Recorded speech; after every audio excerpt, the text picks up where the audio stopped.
I think we should not politicize anything. For example, if I say that Afia Siddiqui is here for decades and going to be God knows till when, so I think I will be unfair. If your due process for law has resulted in that action, the same applies to everybody. So there's no exception.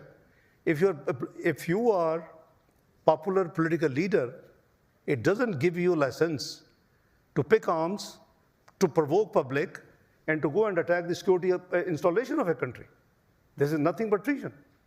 So I'm not a judge. I can't do anything.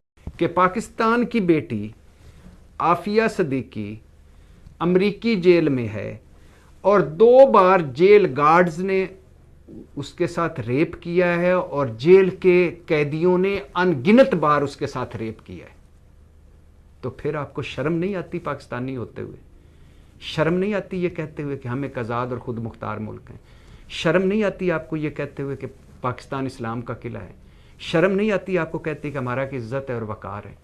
شرم نہیں آتی ہمارے وزراء اعظموں کو، حکمرانوں کو ایک protocol میں باہر پھرتے ہوئے گردنیں تنی ہوئی رکھ کر؟ کوئی شرم، کوئی حیا؟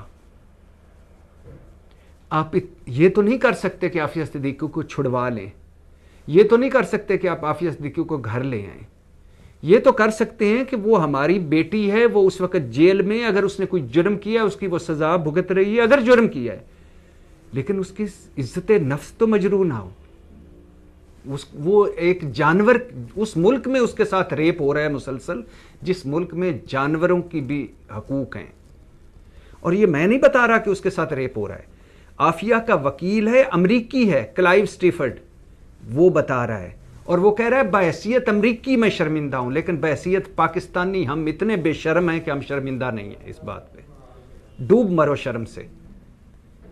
اسلام کا قلعہ، ایٹمی قوت، ہمارا وقار، آزاد اور خود مختار. آفیہ صدیقی سے جیل کے گارڈز نے 2 بار جنسی زیادتی کی ہے، یہ امریکی وکیل بتا رہے آفیہ صدیقی کا جو وکیل ہے، جبکہ جیل کے قیدیوں نے آفیہ سے انگنت بار جنسی زیادتی کی ہے. وہ کہہ رہا ہے کہ 10,250 خواتین ہیں امریکی جیلوں میں اور سب سے برا سلوک آفیہ کے ساتھ ہو رہا ہے. اور یہ بھی سنیے، افغانستان بلگرام ایئر جیل جو ہے، معذرت چاہتا ہوں شہر کا نام بیگرام ہے یا بلگرام ہے، بہرحال اس جیل میں آفیہ کے ساتھ جب تفتیش ہو رہی تھی تو بطور تفتیشی حربہ جنسی زیادتی کی گئی، جنسی زیادتی کی گئی.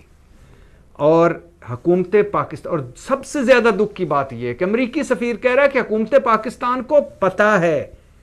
کبھی بولا ہے کوئی آپ کا دفتر خارجہ، کوئی وزیر اعظم، کوئی وزیر اطلاعات، کوئی وزیر داخلہ، کوئی وزیر خارجہ، کوئی سیکرٹری خارجہ کبھی کسی سطح پہ بولا ہے؟ امریکہ کی کوئی عورت ہوتی ادھر ہماری جیل میں اور اس کے ساتھ ہوتا یہ، اور امریکہ کو پتہ چل جاتا یہ ہوا ہے، لگ پتہ جاتا. وہ اعلیٰ حضرت ریمنڈ ڈیوس یاد ہے جو 2 بندے مار کے پھر ہماری ساری سیاسی جماعتیں، سارے ادارے عدالت میں بیٹھے ہوئے تھے اور خود اپنے پاس سے ہم نے وہ دیت دی تھی، یعنی ان کو قصاص دیا تھا. وہ جو ریمنڈ ڈیوس نے جن 2 بندوں کو مارا تھا ان کے رشتہ داروں کو پیسے ہم نے دیے، اور اعلیٰ حضرت ریمنڈ ڈیوس جو 3rd کلاس قسم کا ایک امریکی ایجنٹ تھا اس کو ہم نے جہاز میں بٹھایا اور کابل بھجوایا یا افغانستان، اور وہاں سے وہ امریکہ چلا گیا. اور امریکہ میں کچھ دنوں کے بعد، کچھ ہفتوں کے بعد، وہ ایک کار تیز چلاتے ہوئے کوئی جھگڑے میں اس کو اٹھا کر انہوں نے جیل میں ڈال دیا. ہم وہ لوگ ہیں جو ایک امریکی 3rd کلاس ایجنٹ کے لیے ہماری ساری حکومتیں، ساری جماعتیں اکٹھی ہو جاتی ہیں کہ اس صاحب کو یہاں سے بھجواؤ.